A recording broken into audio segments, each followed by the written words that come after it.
O assunto hoje é educação e é um assunto muito importante dentro desse tema, desse contexto, é o novo ensino médio, o tema que a gente vai tratar hoje aqui no Entre Linhas, que começa a partir de agora.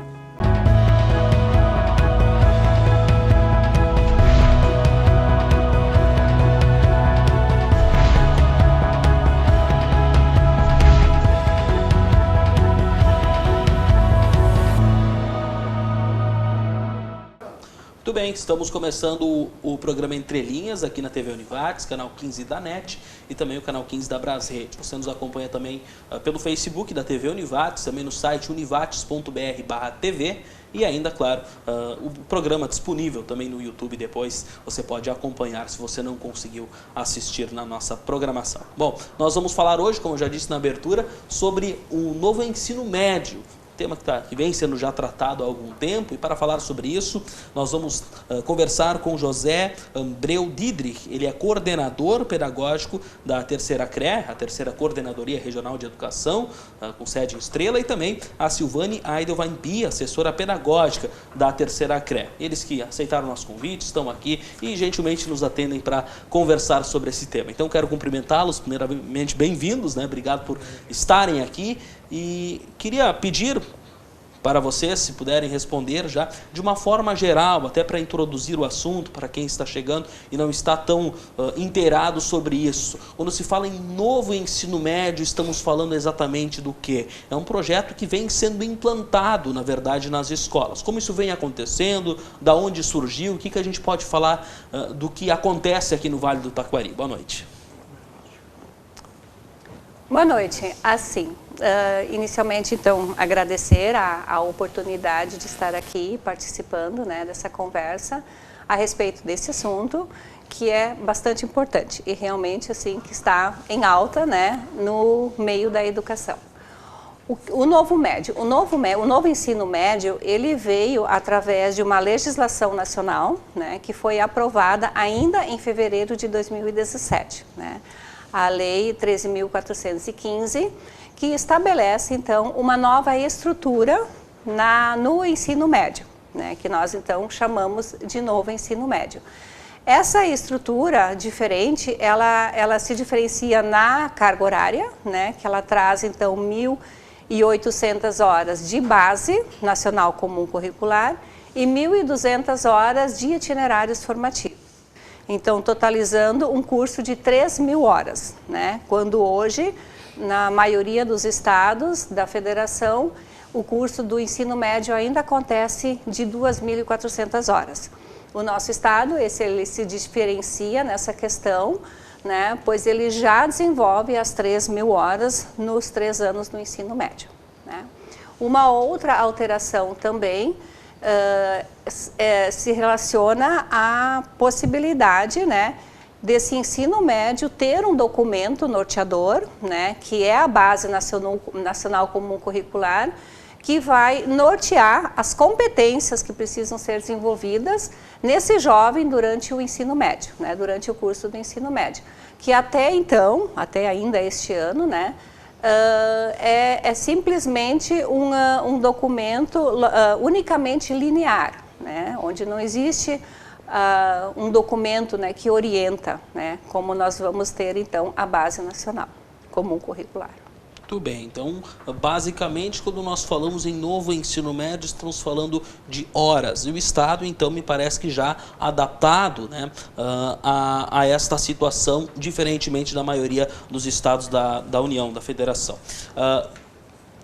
Falando sobre mudanças práticas para alunos, né? Talvez também o José ele possa nos responder o que isso muda para vocês, professores, que estão aí no dia a dia, mesmo que o Estado já tivesse aí adequado a isto, e também para os alunos aqui da nossa região, né? Estamos falando aqui de Vale do Taquari, mas também do Rio Grande do Sul como um todo. Na prática, isso vem mudando o quê?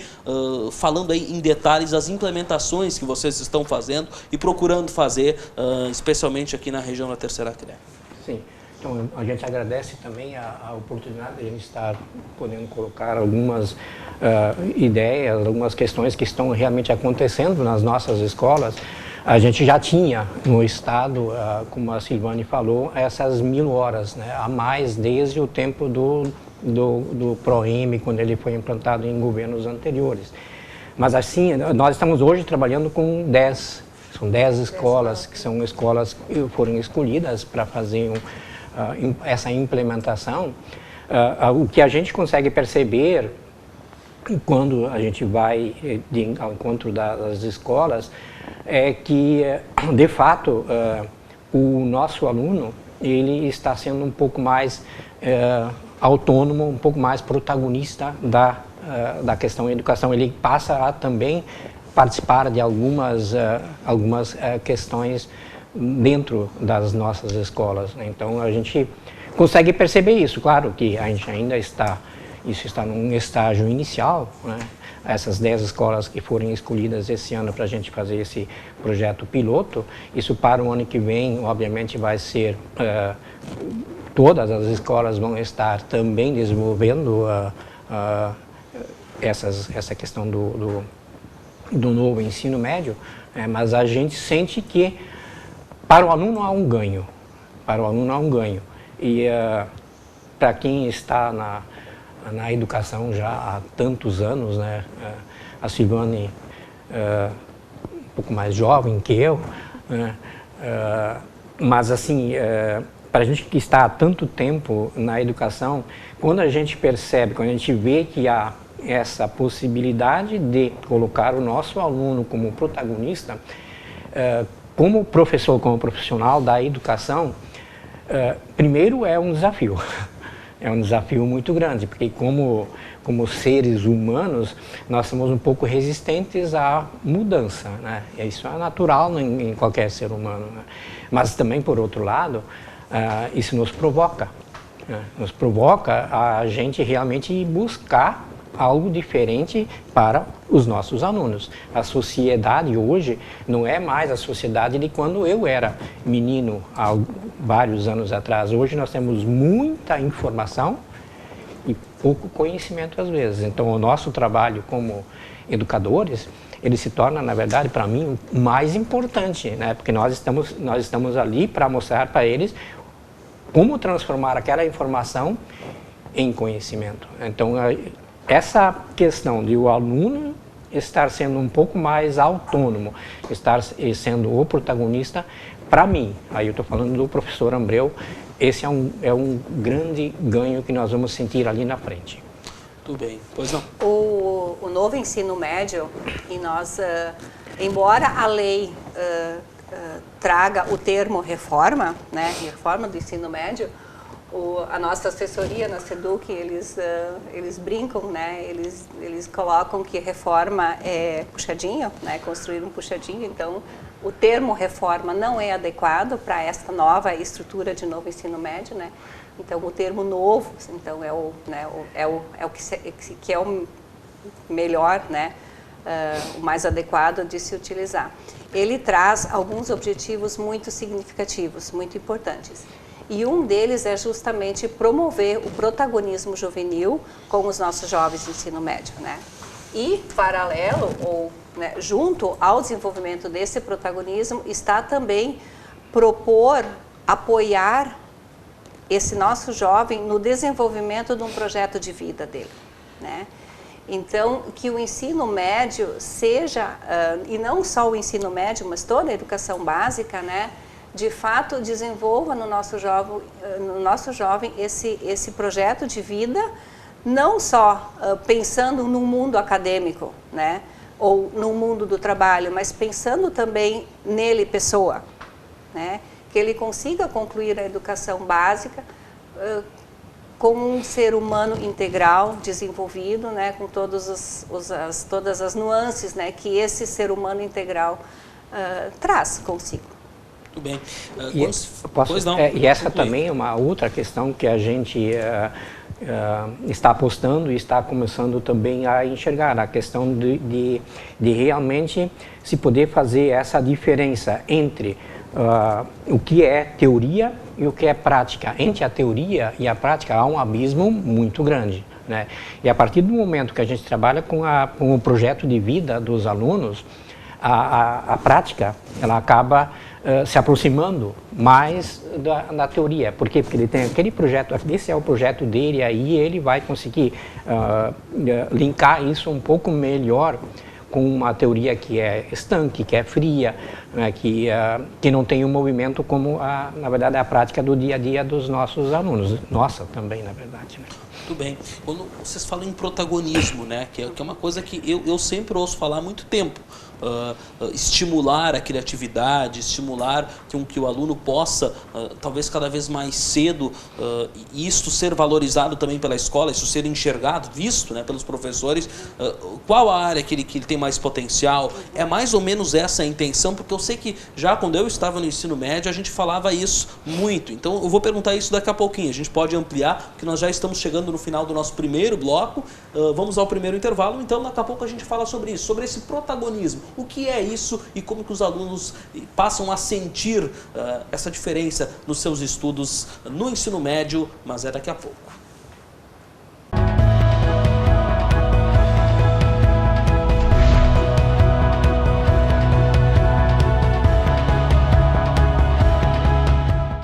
Nós estamos retornando, esse é o Entre Linhas aqui pela TV Univates. Para você que chega agora, estamos falando com a Silvânia Aidevanbi, assessora pedagógica da Terceira CRE, a Terceira Coordenadoria de Educação, sediada aqui no Vale, e também o José Ambreu Didri, o professor Ambreu, ele que é coordenador pedagógico da Terceira CRE, participa conosco e falam sobre o ensino médio, o novo ensino médio que está sendo implantado. Eles falam sobre essas mudanças e a gente discute a importância delas aqui no programa para você que chega nesse momento. Falávamos sobre protagonismo, né? Vocês falavam muito que tem essa ideia, esse cunho aí, esse novo ensino médio, que na lei usa o termo reforma, mas na verdade a ideia é inovar realmente. Vamos definir o que é esse protagonismo, de que forma os alunos vão poder sentir isso e ser beneficiados, por que isso é importante para o aluno e certamente essa importância vai refletir na vida dele pela frente também, não só nas notas, no momento em que ela acontece, mas também depois de uma vida ou acadêmica ou enfim, numa carreira que ele possa ter pela frente. O que dá para falar sobre protagonismo e o que ele é? O protagonismo juvenil é dar-se oportunidade do jovem aparecer, né? Aparecer no sentido de construir, aparecer no sentido de ter ideias, de permitir que ele explane a sua opinião, que ele argumente, que ele discuta, né? Foi-se o tempo em que educação era resumida a ter um professor lá na frente, falando, né? Expondo o seu conhecimento, as informações e ter aquela turma de alunos escutando apenas e tendo que receber toda aquela bagagem do professor. Hoje, a educação ela precisa ser vista de uma outra forma, ela precisa ser entendida, né, de uma outra forma. As informações, né, se busca nos meios de comunicação, e são muitos, né, e são bem variados e todos têm acesso. Qual é o papel do professor dentro da escola? Ele precisa ser mediador, né? E o conhecimento, o aprendizado, a construção do conhecimento, ela se dá principalmente na interação, né? Aluno-aluno, professor-aluno. Né? Então, esses momentos, eles precisam acontecer, essa metodologia precisa acontecer, e é nessa metodologia em que o aluno vai mostrar o protagonismo dele. É onde ele vai mostrar, é os momentos que ele vai dizer assim, não, eu sei fazer isso, nós podemos fazer aquilo, e é quando ele, né, o professor também, ele se coloca no mesmo patamar, no mesmo nível do aluno, para discutirem, para refletirem sobre determinados assuntos. Quando você há pouco falou da questão de que esse é um termo que a gente ouve há muito tempo, sim, é verdade, a gente ouve esse termo protagonismo há muito tempo. E aí eu volto àquela palavra que eu usei há pouco, a questão de a gente estar acostumado com alguma coisa, né? Toda mudança, ela incomoda, né? Então, realmente, eu ouço o termo há muitos anos, mas ele sempre acabou, de certa forma, não sendo implementado, né? Ele se falava em deixar o aluno ser mais protagonista, ele participar, mas chegava um momento em que ou se voltava atrás ou isso não dava um resultado, né? Os resultados eles nem sempre são de um dia para outro, né? Então me parece que agora com esse trabalho, talvez a gente consiga, é um desejo da gente, pelo menos um desejo meu particular, de que isso realmente dê certo, que o professor realmente passe a ser um mediador, não um mero transmissor de conhecimento, porque o conhecimento ele está aí, ele está no meu celular, está no celular de cada um, mas a informação, mas que o aluno possa realmente, de fato, estar ele ali contribuindo com o conhecimento que se está construindo naquela sala de aula.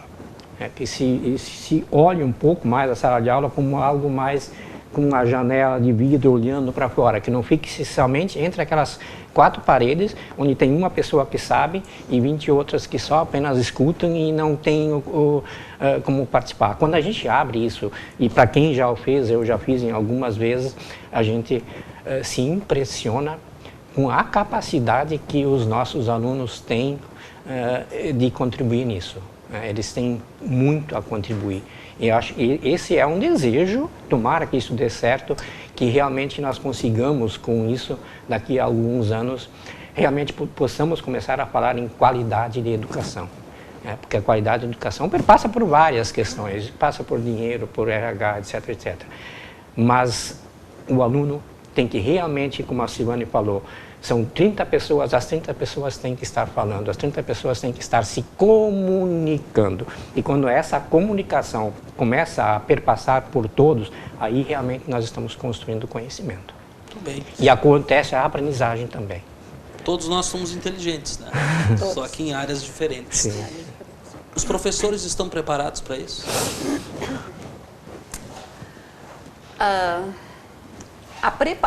Esse novo médio, ele traz uma proposta de implantação com algumas escolas, né?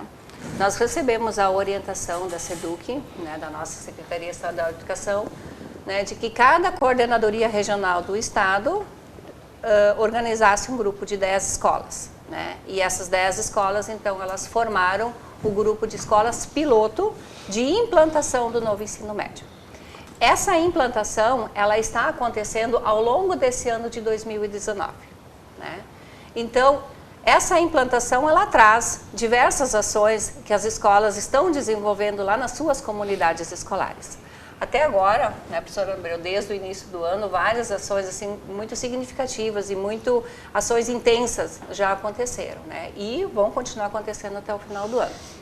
A proposta é de que essas 10 escolas piloto que estão fazendo a implantação este ano, com o seu ensino médio lá na escola, ano que vem faça a implementação de fato com os primeiros anos, né? E assim gradativamente, no ano de 2021, essas 10 escolas vão fazer com os segundos anos, e então as outras demais escolas da rede vão estar fazendo com os primeiros. Na verdade, é um processo gradativo que está acontecendo, né? Eu diria, na verdade, na questão, os professores estão preparados para isso.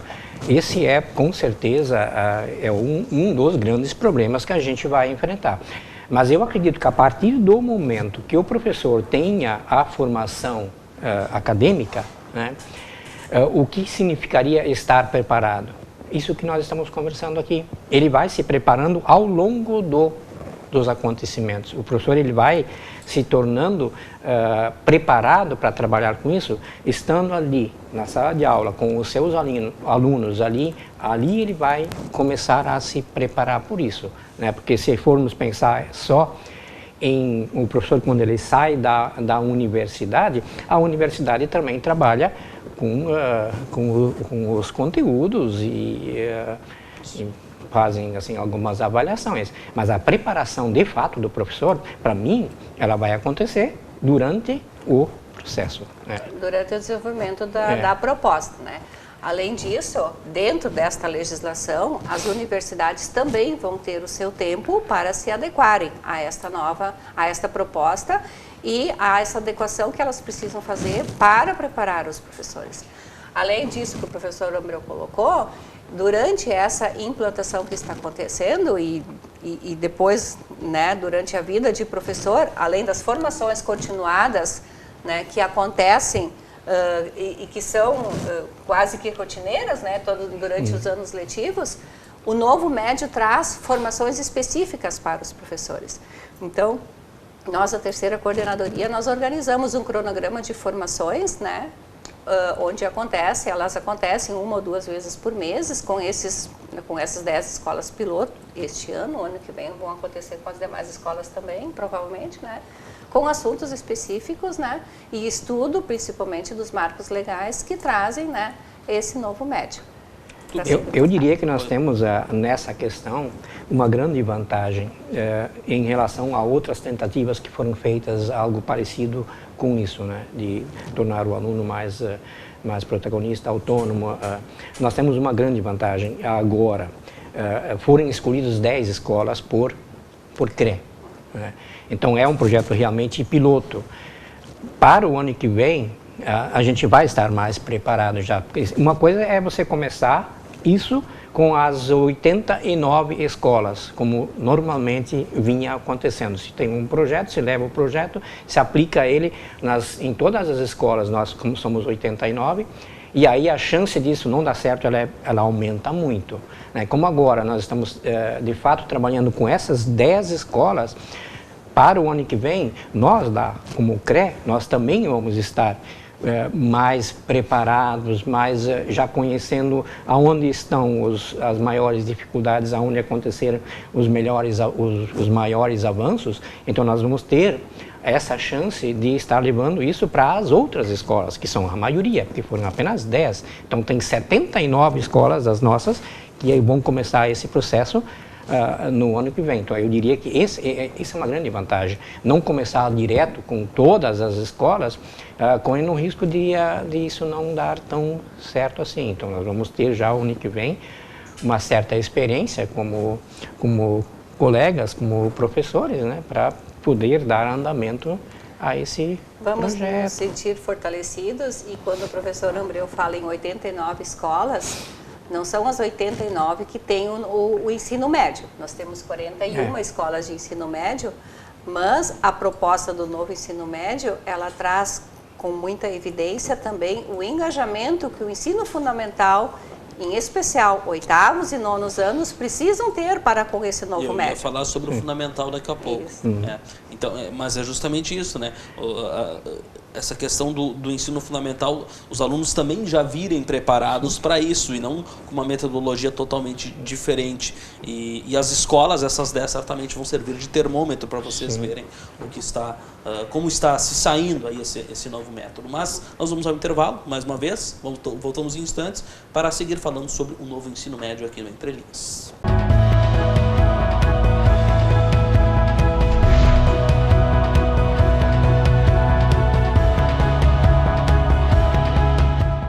Estamos de volta ao Entre Linhas aqui pela TV Univates. Nós estamos falando hoje sobre o novo ensino médio. A professora Silvane e também a professora Ambreu estão falando, eles são da terceira Coordenadoria Regional de Educação e estão falando então sobre esse novo ensino médio que está sendo implantado, primeiramente em 10 escolas na terceira CRE, na nossa região aqui, e também depois com o intuito aí de até 2022, né, poder aí implantar esse novo ensino médio. Quando falamos em terceira CRE, falamos em quantos municípios? Aliás, a proposta, até para a gente situar bem o nosso telespectador da abrangência da nossa coordenadoria. Nós temos 32 municípios, 89 escolas no total. Dessas 89 escolas, 41 são de ensino médio, uma que é totalmente profissionalizante, que é a escola técnica, né, a escola profissional de Estrela. E ainda dessas 41 de ensino médio, nós temos 3 escolas de ensino médio que, além do ensino médio regular, elas ofertam também cursos técnicos profissionalizantes. Então, nós temos e ainda 4 escolas também que oferecem o curso normal. Então, e uma que é só normal, que é, no caso o IEM é só normal. É o normal. Então, assim, as nossas 89 escolas, elas são bastante diversificadas, né? Nós contemplamos várias modalidades. E nós temos uma questão, são 32 municípios, mas a grande maioria dos municípios, a gente tem, na verdade, uma escola só, né? E enquanto que nós temos outros municípios, nós temos 9 10 escolas, no geral, as do ensino médio e o ensino fundamental juntas, né? Mas tem municípios onde a gente tem mais que uma escola de ensino médio. Bem, então, até para a gente situar, quando falamos em terceira CRE, as pessoas podem, abrange o Vale do Taquari, o Vale do Taquari e Rio Par, mas são 32 municípios próximos aqui, né, do Vale do Taquari e que estão sendo abrangidos pela terceira Coordenadoria Regional de Educação. Falávamos já sobre protagonismo, falávamos sobre o ensino médio e a importância do ensino fundamental. Silvane falou sobre o 8º e 9º anos, né? Qual a importância justamente dessa ligação? E até pergunto, claro que vocês não podem responder a nível federal, mas se há uma intenção, se há pelo menos um objetivo, ou pelo menos uma opinião, de que futuramente se reforme ou se reveja também os ensinos fundamental, o mesmo infantil, ou seja, que se comece da base um novo método, uma nova maneira, ou quando falamos em 8º e 9º ano é o suficiente? Enfim, como vocês enxergam essa ligação do médio com os ensinos, o ensino fundamental especialmente? O novo médio, ele traz, né, como eu já coloquei antes, né, ele traz com evidência, né, o engajamento que o 8º e o 9º ano, principalmente, né, do ensino fundamental, precisam ter, porque são os futuros alunos do médio, né? Então, quando alunos jovens, né, que concluem o ensino fundamental lá no 9º ano, eles entram, né, eles passam a cursar a modalidade ensino médio, eles precisam estar sabendo que ensino médio é esse, né? Que carga horária que eles vão cumprir, em que tempo eles vão cumprir. Quais são os itinerários formativos que vão estar sendo ofertados para eles poderem escolher, né? Porque se ouvia por um período na mídia de que o novo ensino médio, ou então a reforma do ensino médio, ela traria a possibilidade de escolha para os jovens, né? Que os jovens poderiam escolher o que eles quisessem, né? Então, devagarinho, isso foi sendo disciplinado, né? Eles vão poder escolher sim, mas dentro daquilo que a escola tem para oferecer, né? Então, e essa estruturação desses itinerários formativos, que vão compor as 1.200 horas, né? A parte diferenciada do novo ensino médio, ainda está em construção, então ainda há indefinições com relação aos itinerários formativos, né?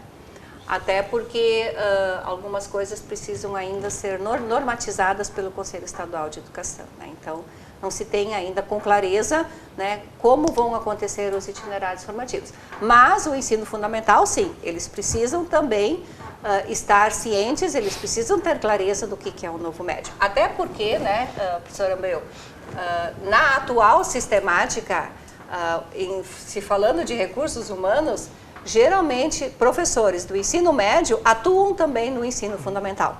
Então, existe ali, né, um compartilhamento de ideias e de ações, né, nas diferentes modalidades.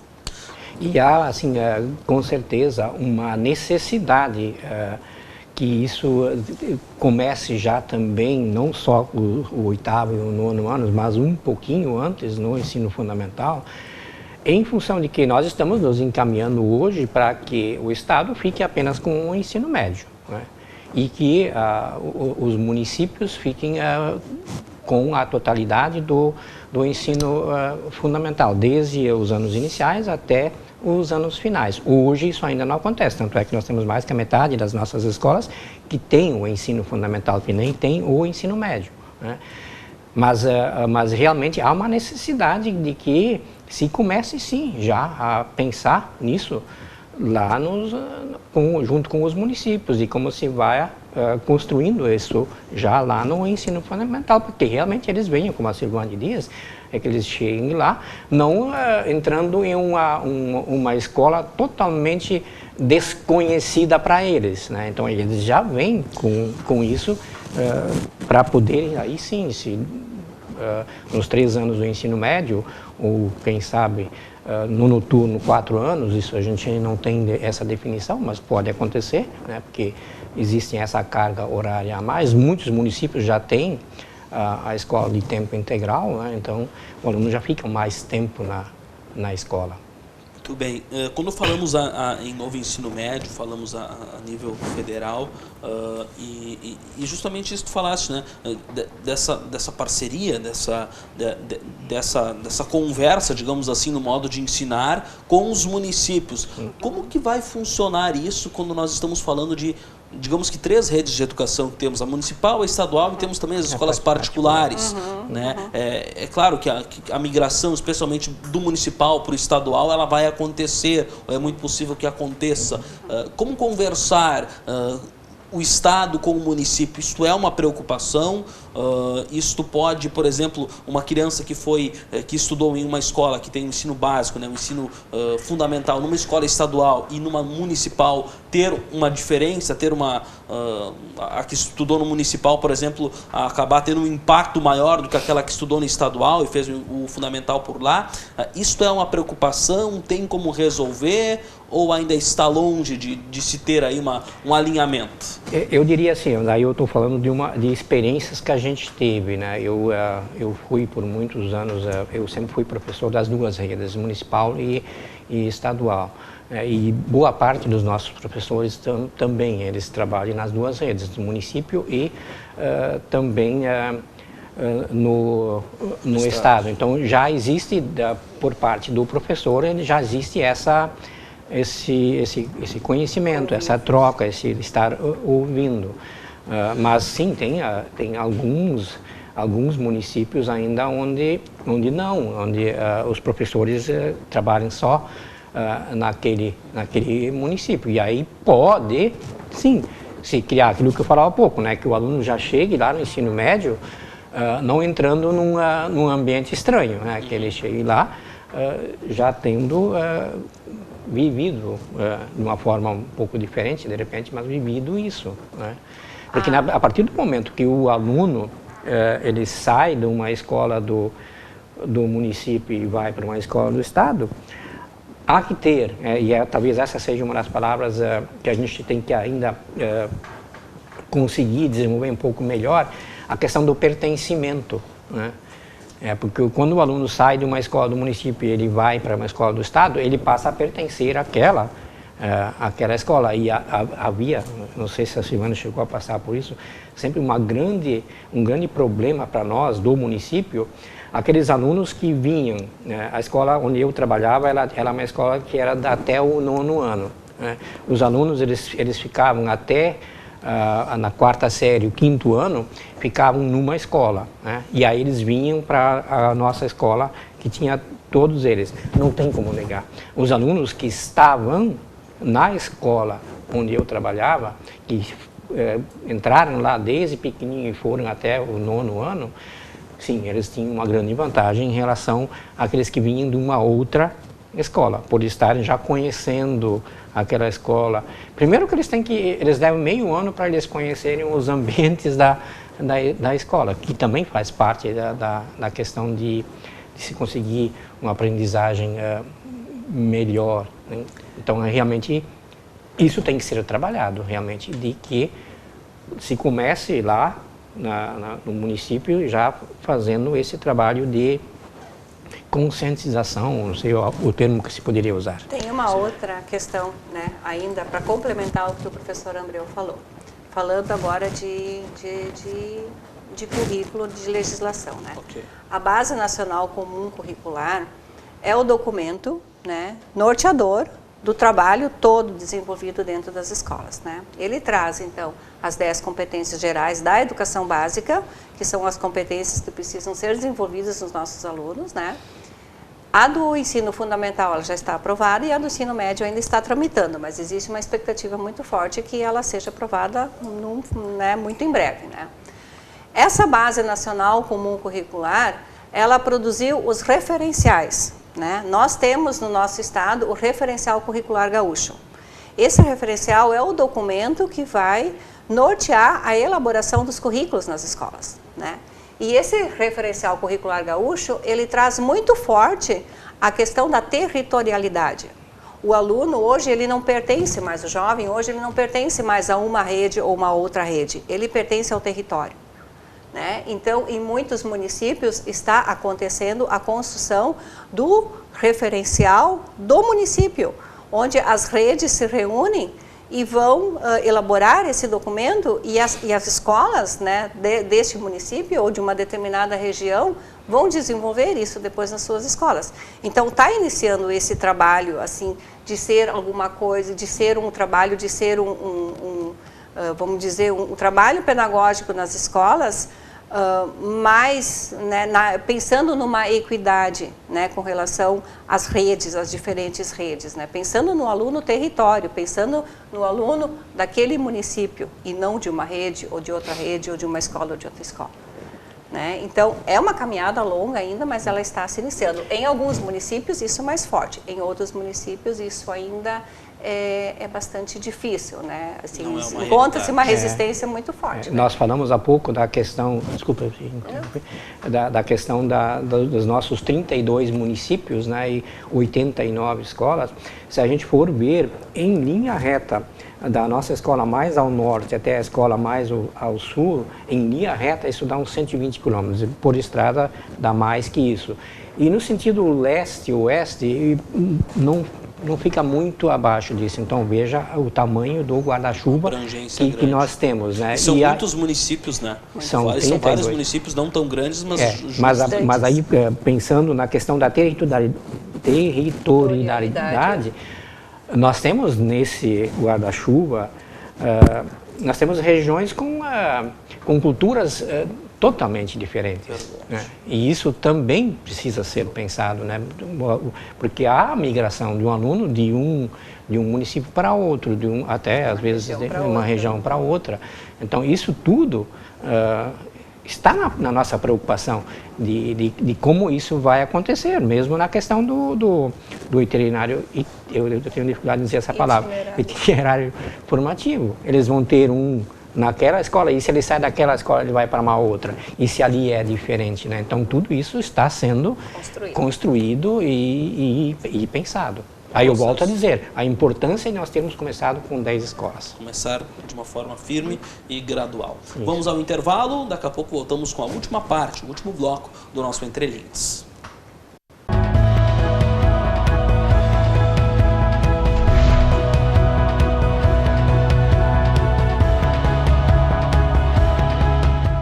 Muito bem, estamos de volta. Esse é o último bloco do nosso Entre Linhas e estamos falando sobre o ensino médio, o novo ensino médio que está sendo implementado. A professora Silvane e também o professor Ambreu aqui conosco tratando sobre esse tema.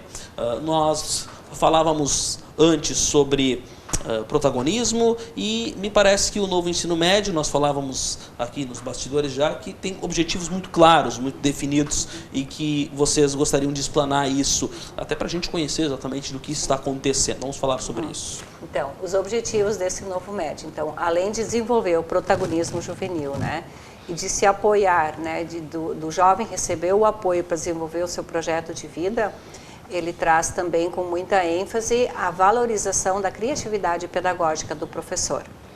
Então, nesse aspecto, contempla-se, né, no professor aquela formação acadêmica que ele não teve na faculdade. Então, nesse aspecto é onde ele precisa procurar a sua formação e a sua qualificação e precisa estar inovando e criando. Né? Então, o novo médio, ele traz isso.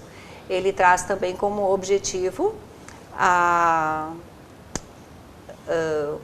essa carga horária aumentada, então, para 3.000 horas. Ele traz também a possibilidade de ser um aprendizado de qualidade, né? E principalmente de se fomentar a permanência do aluno na escola. Porque esse novo médio ele veio porque o que está acontecendo em termos de ensino médio não está bom, não está legal, né? Então, o índice de reprovação é muito alto, especialmente nos primeiros anos. O índice de evasão, né, de alunos que desistem simplesmente do ensino médio também é gigante. Então, alguma coisa tinha que ser pensada, alguma coisa tinha que ser mudada. Então, a proposta desse novo médio é justamente motivar o jovem que ele permaneça na escola e que ele conclua a modalidade do ensino médio e, né, saia do ensino médio com o desenvolvimento integral dele E, de repente, até que ele saia do ensino médio, porque eles saem no ensino médio por volta de 17 anos, né, se eles ficam dentro da idade que hoje é referência no nosso país. Que eles saiam dali em função desse aumento da carga horária e dos itinerários formativos, já tendo definido para aqueles que querem ir adiante, que querem ir para uma universidade, já tendo isso definido, né? Porque ele teve a oportunidade, dentro daqueles 3 anos do ensino médio, de realmente ver, é isso que eu quero, porque a gente ainda tem hoje, eu tenho escutado isso de muitos ex-alunos meus, eles se formam terminam o ensino médio, para formar não é muito legal, mas eles terminam o ensino médio e vão para a universidade, né? Porque hoje isso é bastante comum, há muito mais pessoas hoje vão para o ensino superior do que há anos atrás. Mas muitos deles vêm conversar com a gente e dizem, eu cometi um erro, eu estou fazendo um curso superior onde eu não me sinto à vontade, eu estou fazendo algo que daqui a pouco eu jamais vou poder usar na minha vida. Então, com essa questão, me parece que eles também já saem dali, né, mais ou menos com isso definido, né, para que lado eu vou. Né? Pelo menos se instiga, né, para que eles encontrem.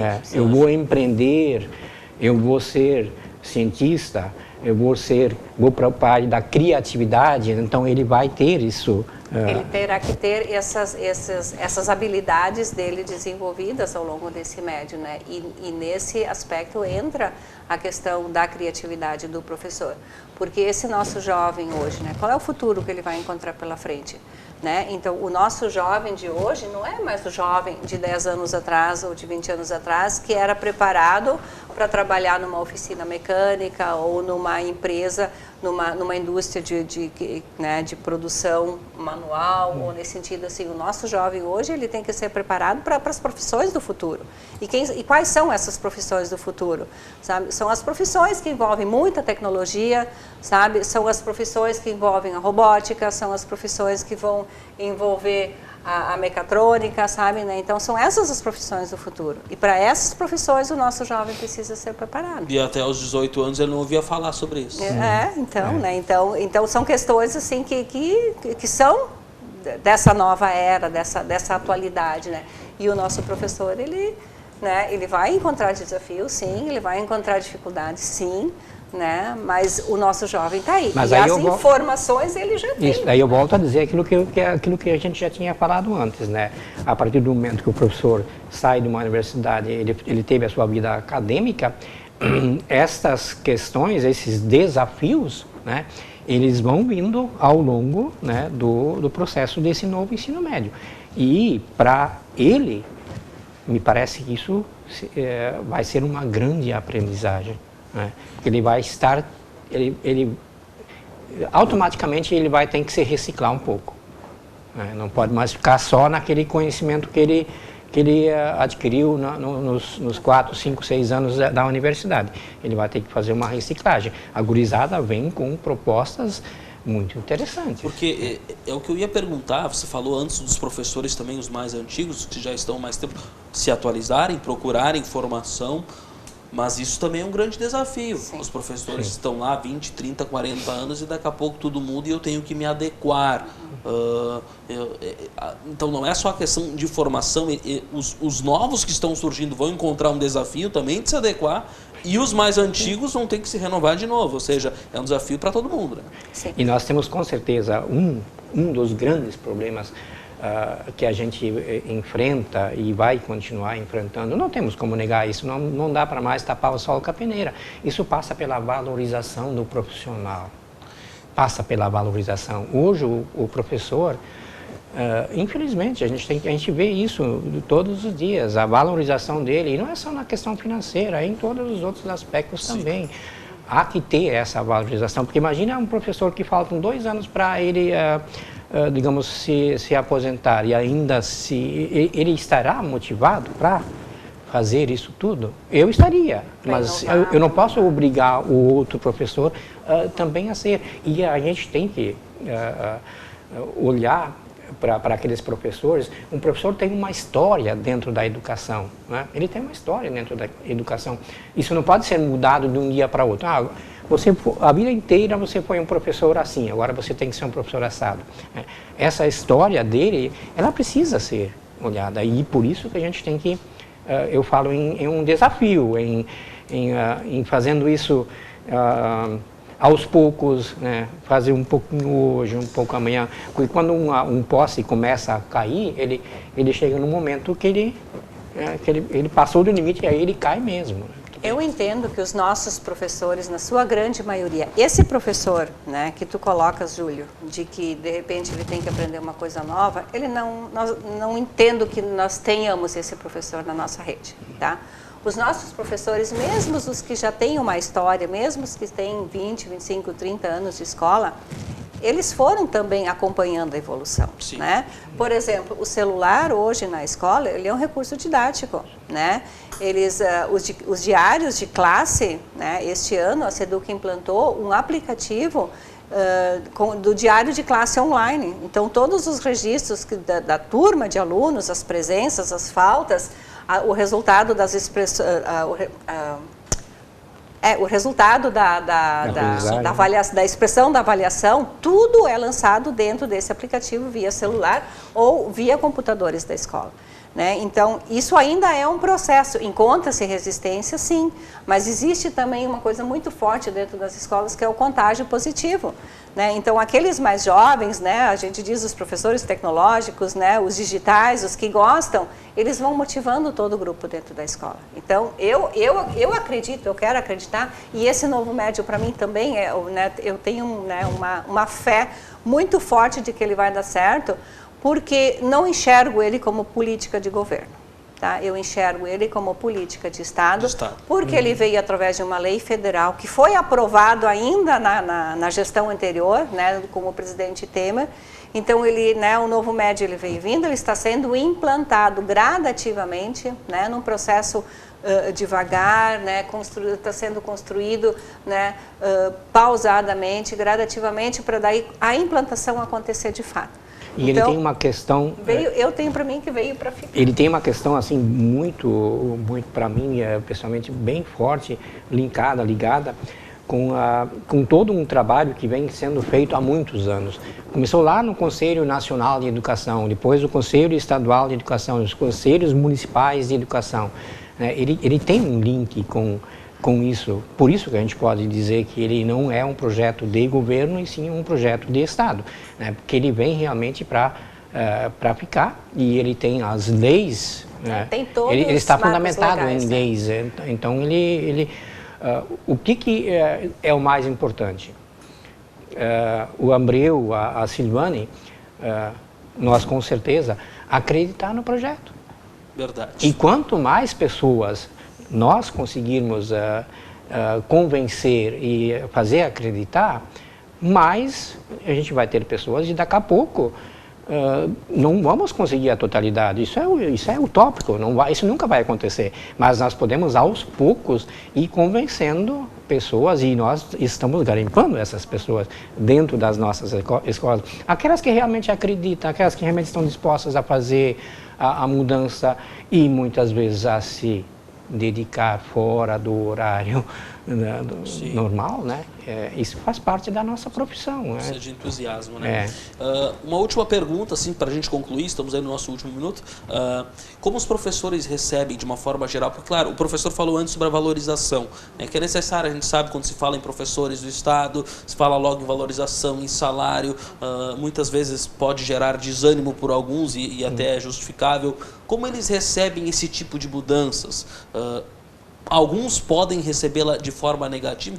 Agora mais mudanças, agora temos que nos adequar. Vocês já chegaram a pincelar sobre isso, mas de uma forma geral é bem recebido? De uma forma geral, sim, é bem recebido, porque assim, eu entendo que o nosso corpo docente das escolas, ele está lá, de fato, por amor à camiseta. Porque eu sempre digo, se ele estivesse lá pelo salário, ele poderia fazer qualquer outra coisa, que ele teria um salário melhor, né? Especialmente nos dias de hoje, né, nessa atual sistemática, o nosso professor ele é cobrado demais, né? E o salário dele não é muito, é um salário baixo, a carga horária dele é extensa, muitos professores, eles andam, eles caminham, eles se locomovem por várias escolas para completarem essa carga horária, né? Então a vida deles não está fácil. E se eles estão lá, né, recebendo essa nova proposta, é porque realmente eles acreditam também. A sua grande maioria. Tem os extremismos? Tem aquele outro lá, mas de novo, né, uma coisa diferente, que daqui a 4 anos vai mudar, ou daqui a 4 anos vai morrer. Tem também, mas a grande maioria recebe bem. E as nossas 10 escolas piloto, eu particularmente, que estou acompanhando, né, que eu estou assessorando, que eu estou com eles nesse trabalho, eu fico muito encantada com o que eles trazem, com o que eles apresentam e com a atividade deles, a proatividade deles dentro da escola. É fantástico, assim, são trabalhos maravilhosos. Legal. As meninas, assim, eu chamo elas sempre de meninas, né? Elas acompanham isso mais proximamente do que... Mas algumas vezes eu tive a oportunidade de ir junto e realmente se confirma isso que a Silvane fala. Quando a gente participa de uma formação, o olho da pessoa ele não mente, né? O olho da pessoa, quando ele brilha porque realmente aconteceu algo fantástico, algo bom. Mas eu tenho, naqueles lugares onde eu fui junto, isso para mim ficou muito claro. Inclusive, colegas que chegaram às lágrimas por alguma coisa que não deu assim tão certo, mas isso mostra o quê? Isso mostra o comprometimento, isso mostra que gostaria que tivesse sido melhor. E é nisso que nós temos que apostar. Muito bem. Quando a gente vê que realmente eles estão tentando melhorar, vamos apostar nisso. Muito bem. O tempo é curto, né? Chegamos ao final, poderíamos aprofundar muito ainda, o assunto é amplo, né? Poderíamos falar detalhadamente, quem sabe numa próxima oportunidade, mas agradecemos muito a presença de vocês aqui para bater esse papo e parabéns pelo trabalho de vocês. Tomara que as pessoas tenham esse mesmo entusiasmo, os profissionais, os alunos e pelo jeito realmente o projeto Novo Ensino Médio ele veio para ficar, tomara que assim aconteça e que seja benéfico para todos.